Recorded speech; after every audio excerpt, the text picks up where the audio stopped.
ఈ లోకంలో ఉన్న మనలో ప్రతి ఒక్కరూ మన జీవితానికి అర్థం ఏమిటి, మనం ఎందుకు ఉన్నామనే విషయాన్ని తెలుసుకోవడానికి ప్రయత్నిస్తుంటాం. అలాగే సహజంగా మనకు ఒక ప్రశ్న వస్తుంది, నేను ఇక్కడ ఎలా వచ్చాను? నేను ఈ చారిత్రక ప్రక్రియలో ఎందుకు భాగమయ్యాను? మరి తర్వాత ఏమవుతుంది? నేను యూనివర్సిటీలో చరిత్ర విభాగంలో చేరాను. నేను చరిత్రను అధ్యయనం చేశాను, ముఖ్యంగా రోమన్ సామ్రాజ్య పతన చరిత్రపై ప్రత్యేకంగా దృష్టి పెట్టాను.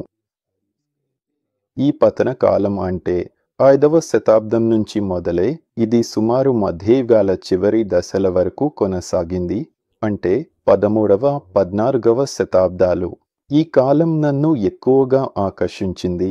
అదే కాకుండా ఇది కొంత రొమాంటిక్గా కూడా ఉంటుంది. అక్కడ రైడర్లు, డ్రాగన్లు ఉంటారు.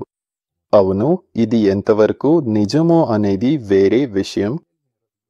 కానీ ఆ కాలంలో, ఆ వయసులో ఇది నన్ను ఆకట్టుకుంది. అంటే మీరు విద్యాభ్యాసంలో చరిత్రకారుడే, కానీ ఇప్పుడు మీరు అధికారిక చరిత్రను తీవ్రంగా విమర్శిస్తున్నారు. ఏం జరిగింది? ఎందుకు ఇలా జరిగింది? మీతో ఏమైంది? ఆ అధికారిక చరిత్రకారులు చరిత్రను విమర్శించరు, కానీ మీరు ఇంకో వైపు వెళ్ళిపోయారు అని చెప్పొచ్చు. అది ఎలా చెప్పాలి? చరిత్రలో చాలా సమస్యలు ఉన్నాయి. వాటిని చరిత్రకారులు తాకాలనుకోరు, చర్చించాలనుకోరు. నాకు అనిపిస్తుంది ఇది చరిత్రపై నిర్మించబడిన ఒక వ్యవస్థతో సంబంధం ఉందని. అదే సంగతి. అలాగే శాస్త్రంలో కూడా కొన్ని నిర్దిష్టమైన డాగ్మాలు ఉన్నాయి. అవి ఏర్పడినవి. ఆ డాగ్మాలను మీరు ఎట్టి పరిస్థితుల్లోనూ విమర్శించడానికి హక్కు లేదు. ఎందుకంటే మీరు అలా చేస్తే వెంటనే మీ చరిత్రకారుడిగా ఉన్న కెరీర్ ముగిసిపోతుంది. అదే సంగతి. మరియు సహజంగా ఆ అధికారిక చరిత్ర మార్గంలోనే నడవాలి. నిజం చెప్పాలంటే అక్కడ చాలా తెలివైన విషయాలు ఉన్నాయి. చాలా విషయాలు మనుషులు ఊహించుకున్నారు. చాలా విషయాలు రాయబడ్డాయి. కానీ అక్కడ చాలా అంశాలు ఉన్నాయి. అవి సరిపడవు. చరిత్రలో కొన్ని నిర్దిష్ట సిద్ధాంతాలు ఉన్నాయి. వాటిని ఎవరు ప్రశ్నించరు. వాటిని ప్రశ్నించడం నిషిద్ధం. మరియు ఆ విషయాన్ని ప్రశ్నించడానికి ప్రయత్నించే వారందరూ వెంటనే చరిత్రకారుల వర్గం నుండి బయటపడిపోతారు. అలాగే సహజంగా వారు ప్రచురించబడరు. ఇదిగో. కానీ నిజంగా ఈ ప్రశ్నల్లో చాలా ఆసక్తికరమైనవి ఉన్నాయి. మీరు వాటిని పరిశీలించాలనుకుంటే అధికారిక చరిత్రలో మీరు వాటిని పరిశీలించలేరు. అది అసాధ్యం. దీనికి నేను మీకు ఒక అద్భుతమైన ఉదాహరణ ఇవ్వగలను. అది అందరికీ తెలుసు.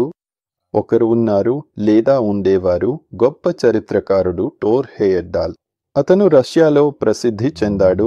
పాశ్చాత్య దేశాల్లో కూడా ప్రసిద్ధి చెందాడు.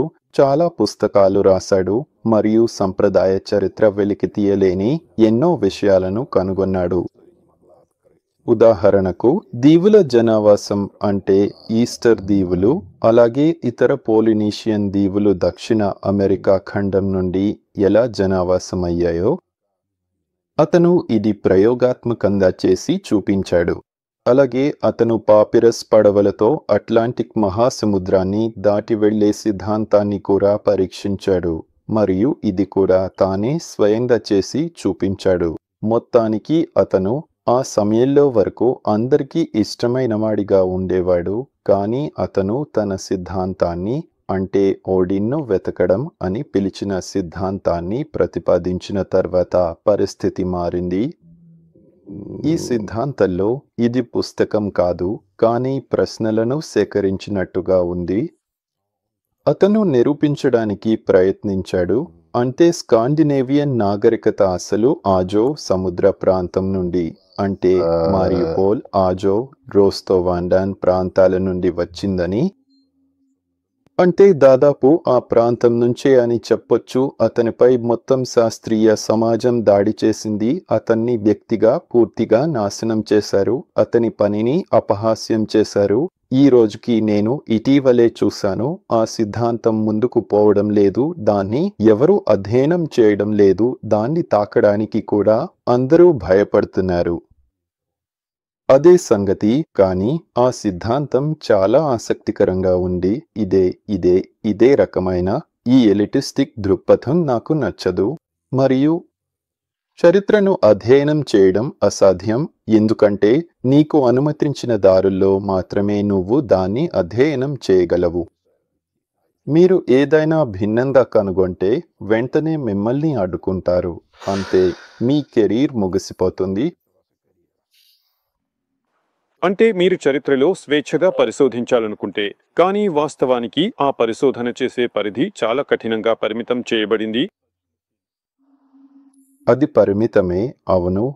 మరియు మీకు తెలుసా, ఇది ఇప్పటికే ఒక సామాజిక ప్రశ్న అని నేను చెప్పగలను. దాన్ని ఎవరు పరిమితం చేస్తున్నారు? అంటే అసలు చరిత్రకారులు ఎవరు? మనుషులుగా మీకు తెలుసా? ఉదాహరణకి ఒక వ్యక్తి చరిత్ర ప్రొఫెసర్ ఎందుకు అవుతాడు? మీ అభిప్రాయం ప్రకారం మీరు ఏమనుకుంటున్నారు? బహుశా ఆ వ్యక్తికి గతం అంటే ఇష్టం. గతంలో ఏమి జరిగిందో తెలుసుకోవాలనిపిస్తుంది. అందుకే అతను ఆ రంగంలోకి వెళ్తాడు. అవును, కొంతవరకు నిజమే. కానీ మొత్తం మీద చూస్తే ఆ విధంగా ఉండేవారు అందరూ కాదు. అద్భుతమైన చరిత్ర ప్రొఫెసర్లు ఉన్నారు. నిజంగా నిపుణులు కూడా ఉన్నారు. కానీ మొత్తం మీద చూస్తే చరిత్రకారులు తమ స్వంత ఈ బ్యూక్రటిక్ నిర్మాణంలో సాధారణంగా కొంత ఇన్ఫాంటైల్గా ఉంటారు. ఎందుకంటే దీన్ని ఎలా చెప్పాలి? శాశ్వత విద్యార్థులు. ఇది అంటే చిన్నప్పటి నుంచి పిల్లల బడిలో నుంచి పాఠశాలకు, పాఠశాల నుంచి కళాశాలకు, అక్కడ BA, MA, ఇంకోటి సర్టిఫికెట్లు, ఆ తర్వాత డాక్టరేట్, డిసర్టేషన్లు, ఇలా జీవితాన్ని గడిపినవారు. మరియు 40 ఏళ్ళకే వారు ప్రొఫెసర్ స్థాయికి చేరుకుంటారు. మీకు తెలుసా, ఇది ప్రొఫెసర్ల కాన్ఫరెన్సులు చూడటం చాలా ఆసక్తికరంగా ఉంటుంది. ఈ వాళ్ళు ఎప్పుడు ఏదో మర్మంగా మురిపెత్తుతూ ఏదో అంటుంటారు. ఇక్కడ పెద్ద సమస్య ఏమిటంటే వారు ఎప్పుడు ఎవరో ఒకరిని ఉటంకిస్తూ మాట్లాడుతారు. అంటే వారు తమ పేరుతో స్వేచ్ఛగా మాట్లాడలేరు. వారికి ఎప్పుడూ ఉటంకణలు ఉండాల్సిందే. చరిత్రలో ఇది మరి ఏ శాస్త్రంలోనైనాగా, ఫిజిక్స్లో ఎలాగైతే ఎయిన్స్టైన్ ఉన్నాడో అక్కడ ఎయిన్స్టైన్ ఇలా అన్నాడు, న్యూటన్ అలా అన్నాడు. చరిత్రలో కూడా తమ ఏం గొప్పవాళ్ళు ఉన్నారు. ఇది ఉదాహరణకి క్రోనికా, ఉదాహరణకి అక్కడ బీడే, జెఫ్రీ మామోన్స్కీ, అమ్మియానోస్ మార్సోలినోస్, గిల్డాస్. రష్యన్ చరిత్రలో ఇది నెస్టర్, పోవెస్ట్ వ్రెమెన్నిక్లెట్, అలాగే ఇంకొన్ని కారంజిల్లు వంటి వారు ఇంకా చాలామంది ఉన్నారు. అంటే చరిత్ర ప్రొఫెసర్లు వారు తమ అభిప్రాయాన్ని చెప్పరు. వారు ఇతరులను ఉటంకిస్తూ అలా చేస్తారు. నేను దీనిని తత్వశాస్త్ర దృష్టికోణంలో చూడాలని ప్రయత్నించాను. అంటే ఇక్కడ దేనిలోనైనా చెడు ఏముంది? మనుషులు పని చేస్తున్నారు, జీతం పొందుతున్నారు, వాళ్లకు కుటుంబాలు కూడా ఉంటాయి. అంటే ఏదోలా జీవించాల్సిందే కదా. ఇదిగో కానీ ఈ మనుషులలో చాలా మందికి నాకు అనిపించేది వాళ్లకు వాళ్ళు చేస్తున్న పనిలో ఆసక్తి ఉండదు. కానీ వాళ్ళు ఇదే పని చేస్తున్నారు ఎందుకంటే వేరే ఏదైనా చేయలేరు. వాళ్లను ఈ చరిత్ర బ్యూరోక్రటిక్ యూనివర్సిటీ వ్యవస్థ ఒక నిర్దిష్ట పరిమితుల్లోకి నెట్టేసింది. అందుకే వాళ్ళు రాస్తూ ఉంటారు, తమ ప్రచురణలు తయారు చేస్తారు. చరిత్ర అనేది చూడండి, చరిత్ర ప్రచురణల దృష్టికోణంలో సైన్సులతో కొంచెం భిన్నంగా ఉంటుంది. సైన్సులో ఎలా ఉంటుంది? అక్కడ ఎప్పటికైనా కొన్ని ప్రయోగాలు జరుగుతూనే ఉంటాయి. ఏదో కనుగొనబడుతుంది, కానీ అవి చిన్న విషయాలే. ఉదాహరణకి ఎలక్ట్రాన్ 30 డిగ్రీలు ఈ వైపు కదులుతుంది అనుకోండి. దాని గురించి కూడా ఒక వ్యాసం రాయొచ్చు. కానీ చరిత్రలో మీరు ఏం రాయాలి? అన్ని పత్రాలు ఎప్పుడో చాలా కాలం క్రితమే కనుగొనబడ్డాయి. కొత్తగా ఎవ్వరూ ఏమీ కనుగొనడం లేదు అనుకోవచ్చు. అయితే అప్పుడప్పుడు ఏదైనా కనుగొంటారు, కానీ తర్వాత అది నకిలీ అని తేలిపోతుంది. అందుకే చరిత్ర ప్రొఫెసర్లు, ముఖ్యంగా ఈ రంగంలో ప్రముఖులు, ఎక్కువగా అనువాదాల మీదే పనిచేస్తారు. అంటే పాత పాఠ్యాన్ని తీసుకుని, ఉదాహరణకి అందుబాటులో ఉన్న అనువాదాలను పరిశీలిస్తారు. వాళ్ళు ఆ తర్వాత దాన్ని తమదైన రీతిలో మళ్ళీ అనువదిస్తారు. ఇక్కడ కపలోఫ్ పదాలు తప్పుగా అనువదించబడ్డాయి, అందుకే ఈ పాఠ్యం అర్థం కొంచెం వేరుగా ఉంది అని చెబుతారు. కానీ అసలు పాఠ్యం సారాంశం మాత్రం మారదు. ఇలా చిన్న చిన్న విషయాలు మాత్రమే ఉంటాయి. ఇవి ఆసక్తికరంగా ఉండవు, బోరుగా ఉంటాయి. ఇక్కడ ఇక చెప్పడానికి ఏమీ లేదు, ఇక చెప్పాల్సిన అవసరం లేదు. అంటే ఈ వ్యవస్థను మొదటి నుంచే అలా రూపొందించారు. ఇందులో అసలు చెప్పాలంటే పెద్దగా చేసేదేమీ లేదు. అన్నీ ఇప్పటికే రాయబడ్డాయి, అన్నీ ఇప్పటికే బయటపడ్డాయి, అన్నీ ఇప్పటికే సర్దుబాటు చేసి పెట్టారు. అవునా? చరిత్రలో చేయడానికి చాలా విషయాలు ఉన్నాయి, చాలా పరిశోధించాల్సినవి ఉన్నాయి, కానీ అవి నిషేధిత అంశాలు. నేను చెప్పినట్లుగా, ఉదాహరణకు తూర్హేడ్దాను తీసుకోండి. మీరు ఆ దిశగా వెళ్తే మిమ్మల్ని బయటకు పంపేస్తారు. ఇంకా ఇతర ఉదాహరణలు కూడా ఉన్నాయి. ఉదాహరణకు ఉత్తర అమెరికాలోని అత్యంత ప్రసిద్ధ ప్రత్యామ్నాయ చరిత్రకారుడు గ్రాహం హ్యాంకాక్. ఇదే పరిస్థితి. అంటే అతనికి తన స్వంత సిద్ధాంతాలు ఉన్నాయి, మళ్ళీ చరిత్రపై తనదైన వ్యాఖ్యానాలు. అతడిని ఎప్పుడూ అన్ని పురావస్తు శాస్త్రవేత్తలు, చరిత్రకారులు విమర్శిస్తూనే ఉంటారు. అంటే అతను మూర్ఖుడు, అతను జాతివాది. ఇదంతా అమెరికాలో చాలా సాధారణంగా జరుగుతుంది. మీరు ఎవరికైనా జాతివాది అని పిలిస్తే మీ కెరీర్ కూడా అక్కడితో ముగిసిపోవచ్చు. అంటే అతడికి కొన్ని సిద్ధాంతాలు ఉన్నాయి, దాని ప్రకారం దక్షిణ అమెరికాను స్థానిక ఇండియన్లు కాకుండా ఎవరో వచ్చి స్థాపించారని భావిస్తాడు. అతడిని వెంటనే ఇలా అంటారు, నీవు జాతివాది, ఎందుకంటే నీవు ఇండియన్లకు వారి జన్మస్థానం, వారి విజయాలను దూరం చేస్తున్నావు. అంతే. ఇది సుమారు ఇలా పనిచేస్తుంది. మళ్ళీ చెప్పాలంటే ఇలాంటి ఉదాహరణలు చాలా ఉన్నాయి. నేను కూడా నా వ్యక్తిగత అనుభవంలో ఇదే విషయాన్ని ఎదుర్కొన్నాను. అది చిన్న స్థాయిలో జరిగింది. ఒక సమయంలో నాకు భూమి అడుగున ఉన్న నగరాల గురించి ఆసక్తి కలిగింది. మీకు తెలుసా, టర్కీలో ఉన్న ఆ భూగర్భ నగరాలు. అక్కడ అవి అంటే చీమల గూళ్ళలా ఉంటాయి. అంటే భూమి అడుగున. మరి అసలు ఎవరికీ తెలియదు ఇది ఏమిటో. అధికారిక చరిత్ర ప్రకారం ఈ నగరాలు అవి ప్రజలు దాగడానికి నిర్మించబడ్డాయని చెబుతుంది. ఉదాహరణకు శత్రు సైన్యం వస్తుంటే వాళ్ళు ఆ సైన్యాన్ని చూసి వెంటనే ఆ భూగర్భ నగరంలోకి దూరిపోతారు, తలుపులు మూసేస్తారు, అంతే. అద్భుతం.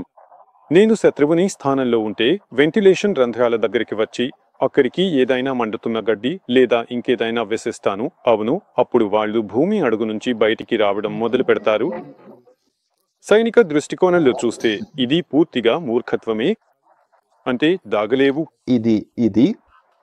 ఇది పూర్తిగా మూర్ఖత్వమే. అసలు తెలుసా, అక్కడికి గడ్డి కూడా వేయాల్సిన అవసరం లేదు. అయితే అలా చేస్తే బహుశా త్వరగా అయిపోతుందేమో. సాధారణంగా ఆ మార్గాలన్నింటినీ ముట్టడి చేయొచ్చు కదా. మీరు ఆలోచించండి, భూమి అడుగున ఎన్ని మంది ఉంటారు? 5,000 మంది ఉంటారు. అవును. అంటే ఆ అందరికీ తిండి కావాలి. ఈ అందరూ వాళ్లకు కూడా ఎక్కడో తాము తగిన విధంగా వ్యవహరించాల్సి ఉంటుంది. ఎవరైనా అనారోగ్యానికి గురవుతారు, ఎవరికైనా ఏదైనా అవుతుంది. మీకే అర్థం అవుతుంది కదా. అంటే 2-3 రోజుల్లో ఆ భూమి అడుగున ఉన్న వాళ్ళు, ఆ నగరాల్లో బయటకు రావడానికి దారి లేని వాళ్ళు క్షమించండి, తమ స్వంత మలల్లో మునిగిపోతారు. ఇదిగో అక్కడి నుంచి వెంటనే సంక్రమణలు మొదలవుతాయి. అంటే ఇది పూర్తిగా అర్థం లేని విషయం. లాజికల్గా చూస్తే దీనికి అసలు ఎలాంటి ఆధారం లేదు. మొత్తానికి ఇలాంటి ఫోరంలు ఉన్నాయి.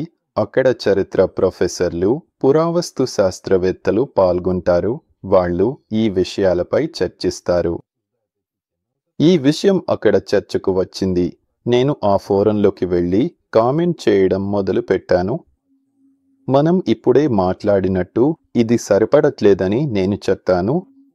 ఈ నగరాలు ఇంకేదో ప్రత్యేకమైన ఉద్దేశ్యానికి నిర్మించబడ్డాయేమో అనిపిస్తోంది. మీకు తెలుసా, అక్కడ సమాధానాలు చాలా కఠినంగా వచ్చాయి. అందులో నేను ఇలా అన్నాను, అయితే ఊహించండి, ఈ మనుషులు లోపలికి వెళ్తే వాళ్ళు ఎంత తిండి తీసుకెళ్లగలరు? మరియు నీళ్ళు. అవును, అక్కడ ఎవరో నీళ్లు కూడా. అవును, అక్కడ ఒక ఆర్కియాలజీ ప్రొఫెసర్ అన్నాడు, మీకు తెలుసా, చరిత్రలో ఊహించడం అంటే అస్సలు చేయకూడదు.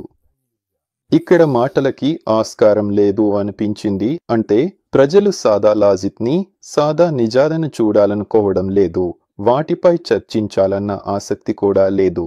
ఇది ఒక చిన్న ఉదాహరణ మాత్రమే. కానీ ఇదే పరిస్థితి చరిత్ర సంబంధిత సమాజంలో ఉంది. మరి మనం ఏం చేయగలం? అది అలా ఉంది.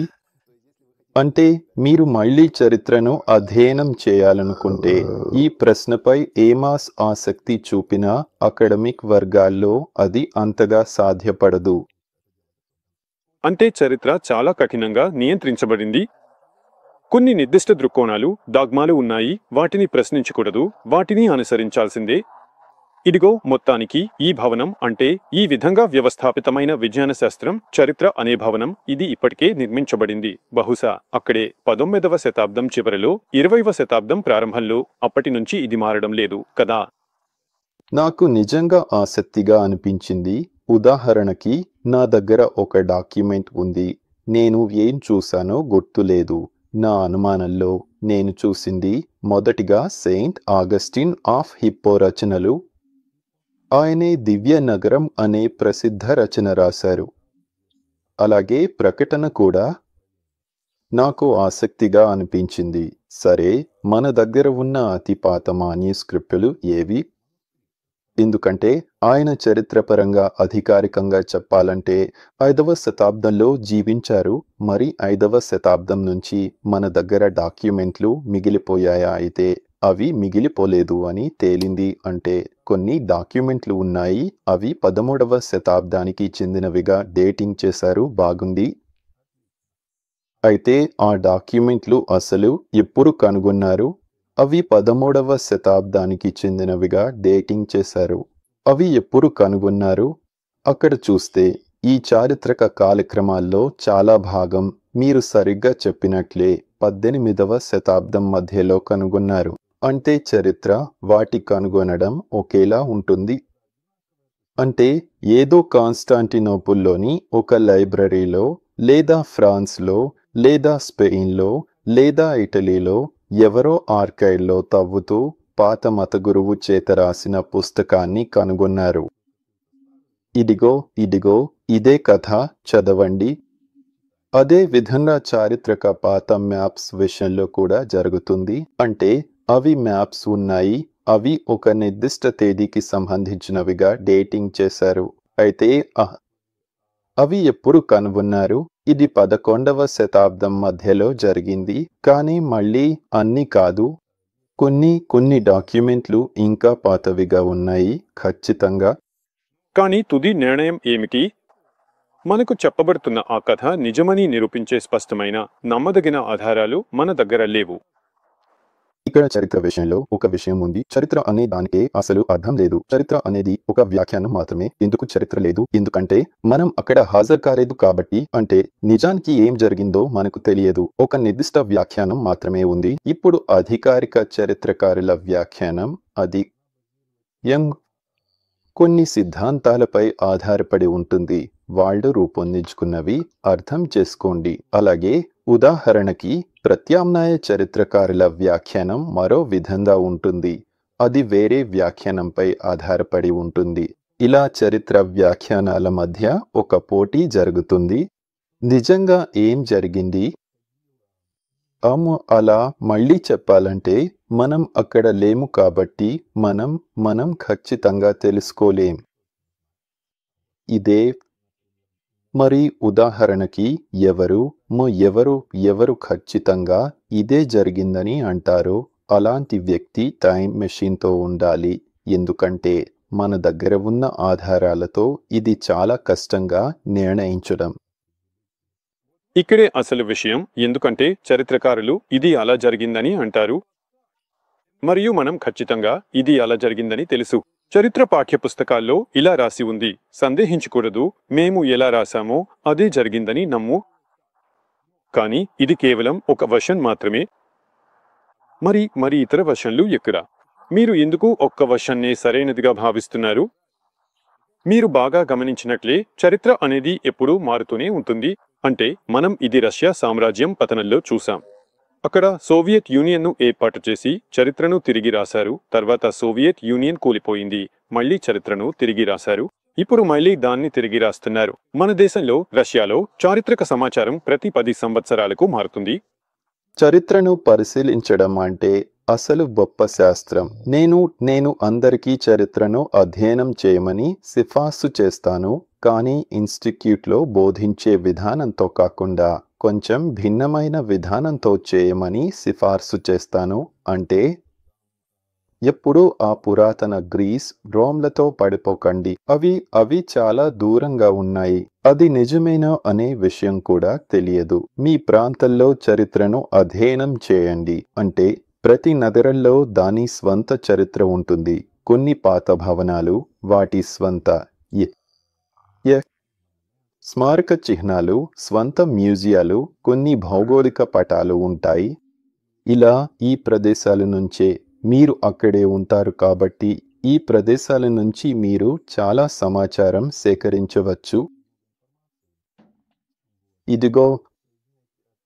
ఇది అన్నింటినీ లాజిక్తో, సాధారణ బుద్ధితో కలిపి చూడండి. ఎప్పుడూ గుర్తుంచుకోండి, మనుషులు అంతగా మారిపోలేదు. మనుషుల ప్రేరణలు ఇప్పుడు ఉన్నట్లే అప్పుడు అలాగే ఉండేవి. మీరు కొత్త విషయాలు తెలుసుకుంటారు. నా అభిప్రాయం ప్రకారం చరిత్రను మరింత సమృద్ధిగా చేస్తారు. చరిత్ర విషయంలో ప్రస్తుతం మన దగ్గర ఉన్న పరిస్థితి ఇదే. కానీ నా అభిప్రాయం ప్రకారం మళ్ళీ చెప్పాలంటే ఒక క్రిటికల్ మాస్ మనుషులు ఇది బయటకు పెట్టాలి. ఇక్కడ ఏదో తేడా ఉంది అని చెబితే అధికారిక చరిత్ర కూడా మారే అవకాశం ఉంది. అలా చెప్పొచ్చు. బహుశా పూర్తిగా కాదు, కానీ ఇది పూర్తిగా నా సిఫార్సు మాత్రమే. అలా చెప్పాలి. ఇదే